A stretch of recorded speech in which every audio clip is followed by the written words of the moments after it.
Lei 9.099/95 Juizado Especial Criminal, GCRIM. Capítulo I. Disposições Gerais.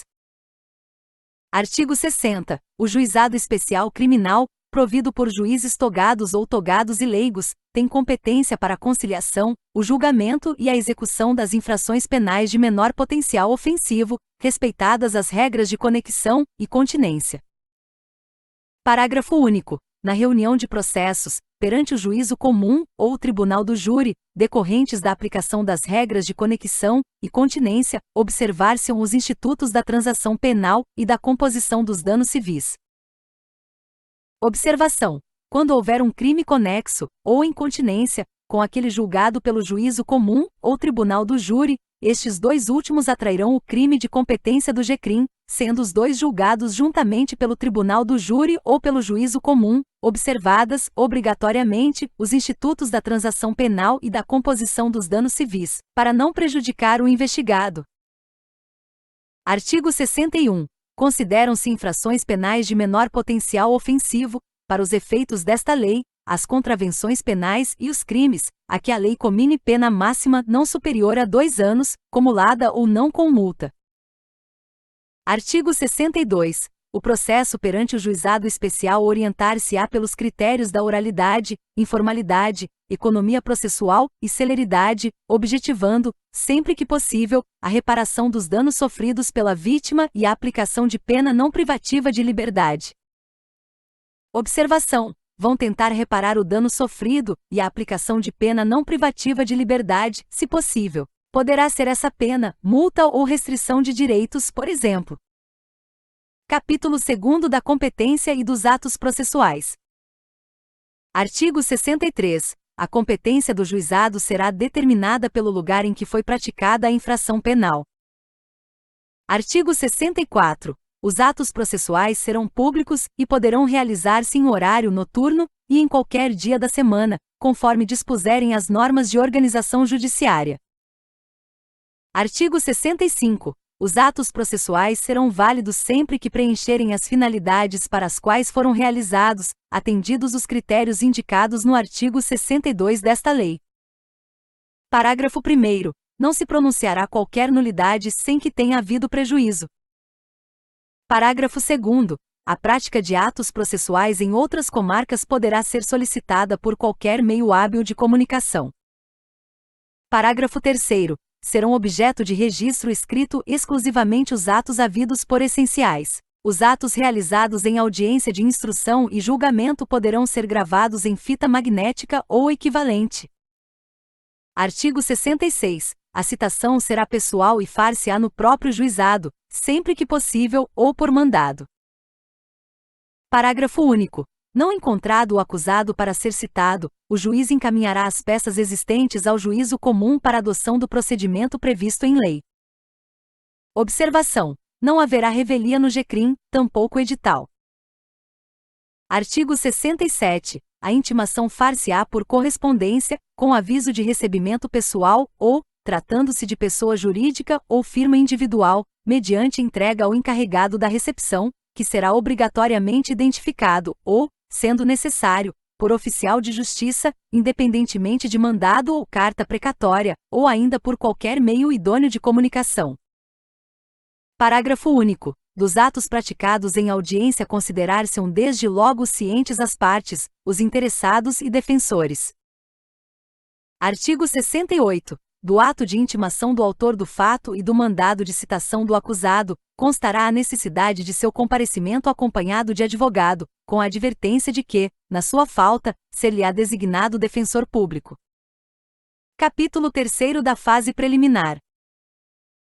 Artigo 69. A autoridade policial que tomar conhecimento da ocorrência lavrará termo circunstanciado e o encaminhará imediatamente ao juizado, com o autor do fato e a vítima, providenciando-se as requisições dos exames periciais necessários. Observação: a autoridade policial que tomar conhecimento da ocorrência penal de menor potencial ofensivo fará um termo circunstanciado, intermediário entre o BO e um auto de prisão em flagrante, e encaminhá-lo ao juizado, juntamente com o autor do fato, réu, e a vítima, já com a requisição das perícias necessárias. Parágrafo único. Ao autor do fato que, após a lavratura do termo, for imediatamente encaminhado ao juizado ou assumir o compromisso, assinar termo de compromisso, de a ele comparecer, não se imporá prisão em flagrante, nem se exigirá fiança. Em caso de violência doméstica, o juiz poderá determinar, como medida de cautela, seu afastamento do lar, domicílio ou local de convivência com a vítima.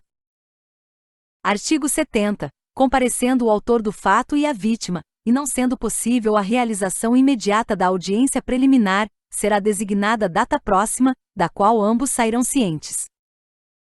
Artigo 71. Na falta do comparecimento de qualquer dos envolvidos, a Secretaria providenciará sua intimação, e, se for o caso, a do responsável civil, na forma dos artigos 67 e 68 desta lei. Artigo 72. Na audiência preliminar, presente o representante do Ministério Público, o autor do fato e a vítima, e, se possível, o responsável civil, acompanhados por seus advogados, o juiz esclarecerá sobre a possibilidade da composição dos danos, em pecúnia, e da aceitação da proposta de aplicação imediata de pena não privativa de liberdade. Artigo 73. A conciliação será conduzida pelo juiz ou por conciliador sob sua orientação. Parágrafo único. Os conciliadores são auxiliares da Justiça, recrutados, na forma da lei local, preferentemente entre bacharéis em direito, excluídos os que exerçam funções na administração da justiça criminal.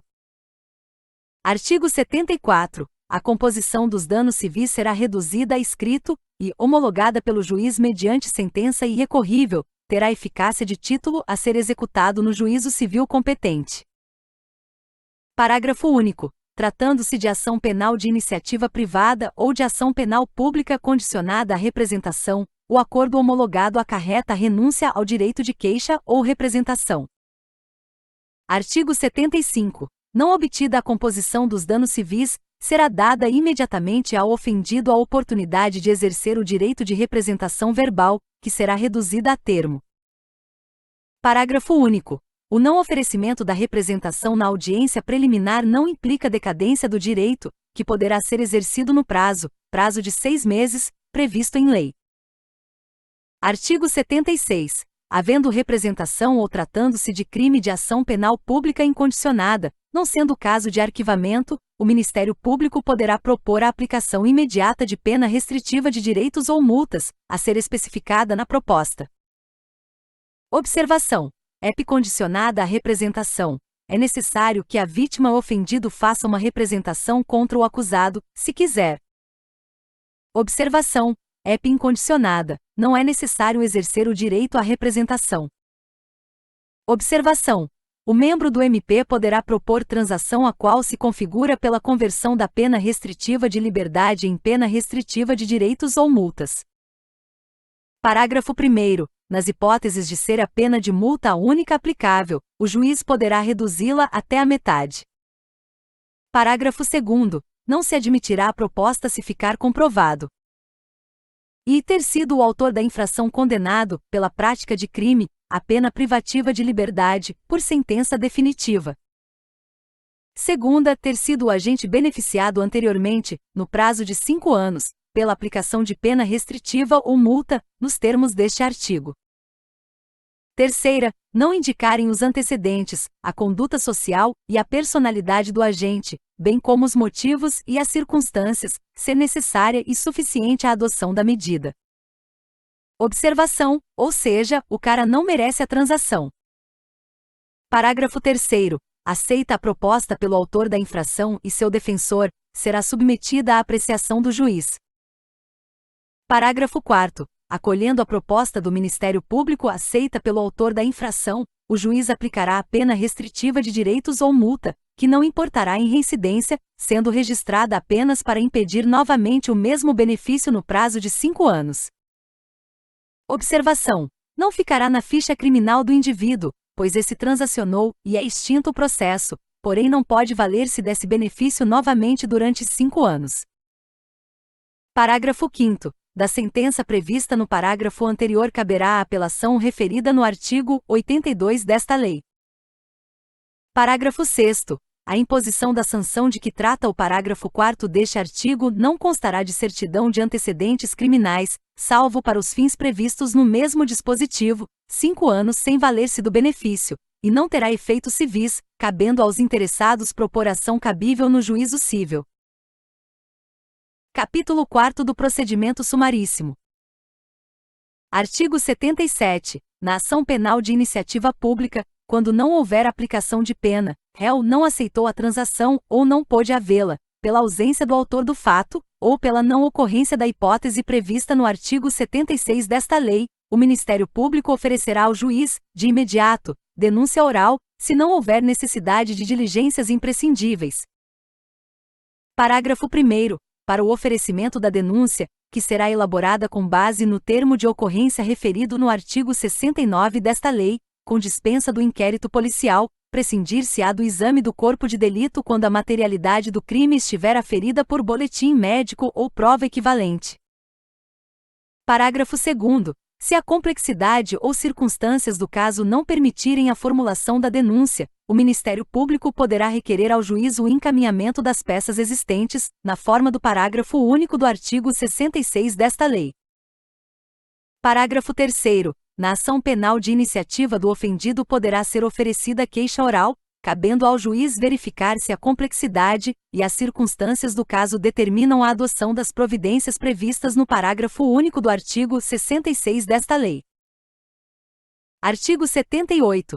Oferecida a denúncia ou queixa, será reduzida a termo, entregando-se cópia ao acusado, que com ela ficará citado e imediatamente cientificado da designação de dia e hora para a audiência de instrução e julgamento, da qual também tomarão ciência o Ministério Público, o ofendido, o responsável civil e seus advogados.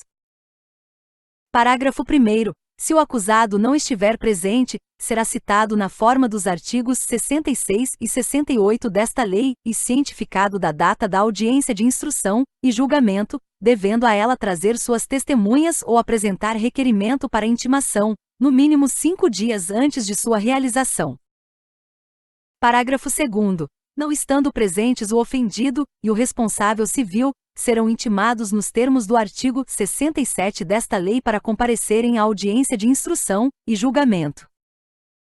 Parágrafo 3º. As testemunhas arroladas serão intimadas na forma prevista no artigo 67 desta lei. Artigo 79. No dia e hora designados para a audiência de instrução e julgamento, se na fase preliminar não tiver havido possibilidade de tentativa de conciliação e de oferecimento de proposta pelo Ministério Público, proceder-se-á nos termos dos artigos 72, 73, 74 e 75 desta lei. Observação: o juiz tentará novamente uma composição transação. Artigo 80. Nenhum ato será adiado, determinando o juiz, quando imprescindível, a condução coercitiva de quem deva comparecer. Artigo 81. Aberta a audiência, será dada a palavra ao defensor para responder à acusação, após o que o juiz receberá, ou não, a denúncia ou queixa. Havendo recebimento, serão ouvidas a vítima e as testemunhas de acusação e defesa, interrogando-se a seguir o acusado, se presente, passando-se imediatamente aos debates orais e à prolação da sentença. Parágrafo 1º. Todas as provas serão produzidas na audiência de instrução e julgamento, podendo o juiz limitar ou excluir as que considerar excessivas, impertinentes ou protelatórias. Parágrafo 2º. De todo o ocorrido na audiência será lavrado termo, assinado pelo juiz e pelas partes, contendo breve resumo dos fatos relevantes ocorridos em audiência e a sentença. Parágrafo 3º. A sentença, dispensado o relatório, mencionará os elementos de convicção do juiz. Observação: pode o juiz fazer, mas é dispensado o relatório. Artigo 82. Da decisão de rejeição da denúncia ou queixa e da sentença caberá apelação, que poderá ser julgada por turma composta de 3 juízes em exercício no primeiro grau de jurisdição, reunidos na sede do juizado. Observação: no sumaríssimo, da rejeição da denúncia-queixa cabe apelação. No procedimento comum ou sumário, caberá recurso em sentido estrito. Parágrafo 1º.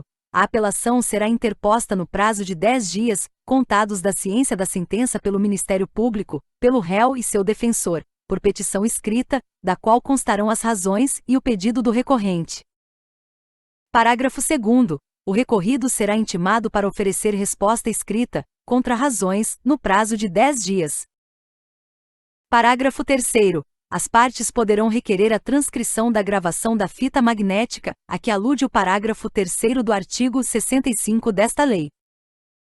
Parágrafo 4º. As partes serão intimadas da data da sessão de julgamento pela imprensa. Parágrafo 5º. Se a sentença for confirmada pelos próprios fundamentos, a súmula do julgamento servirá de acórdão.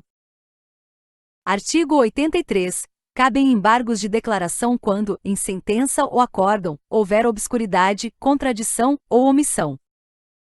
Parágrafo 1º. Os embargos de declaração serão opostos por escrito ou oralmente, no prazo de 5 dias, contados da ciência da decisão. Parágrafo 2º. Os embargos de declaração interrompem o prazo para a interposição de recurso. Parágrafo 3º. Os erros materiais podem ser corrigidos de ofício. Capítulo V. Disposições finais. Artigo 88. Além das hipóteses do Código Penal e da legislação especial, dependerá de representação a ação penal relativa aos crimes de lesões corporais leves e lesões culposas. Observação: nesses dois casos serão ação penal pública condicionada à representação. Artigo 89. Nos crimes em que a pena mínima cominada for igual ou inferior a 1 ano, abrangidas ou não por esta lei, o Ministério Público, ao oferecer a denúncia, poderá propor a suspensão do processo, por 2 a 4 anos, desde que o acusado não esteja sendo processado ou não tenha sido condenado por outro crime, presentes os demais requisitos que autorizariam a suspensão condicional da pena. Artigo 77 do Código Penal. Observação: caberá a suspensão condicional do processo, quando a pena mínima for igual ou inferior a 1 ano, desde que preenchidos os requisitos deste artigo, dentre eles, o preenchimento dos requisitos que autorizariam a suspensão condicional da pena, que é diferente da SC do processo. Observação: 2 a 4 anos é o período de prova. Parágrafo 1º. Aceita a proposta pelo acusado e seu defensor, na presença do juiz, este, recebendo a denúncia, poderá suspender o processo, submetendo o acusado a período de prova, sob as seguintes condições: e reparação do dano, salvo impossibilidade de fazê-lo. Segunda, proibição de frequentar determinados lugares.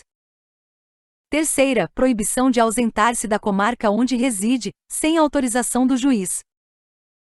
Quarta, comparecimento pessoal e obrigatório a juízo, mensalmente, para informar e justificar suas atividades. Parágrafo 2º. O juiz poderá especificar outras condições a que fica subordinada a suspensão, desde que adequadas ao fato e à situação pessoal do acusado. Parágrafo 3º. A suspensão será revogada se, no curso do prazo, o beneficiário vier a ser processado por outro crime ou não efetuar, sem motivo justificado, a reparação do dano. Observação: causas de revogação obrigatórias.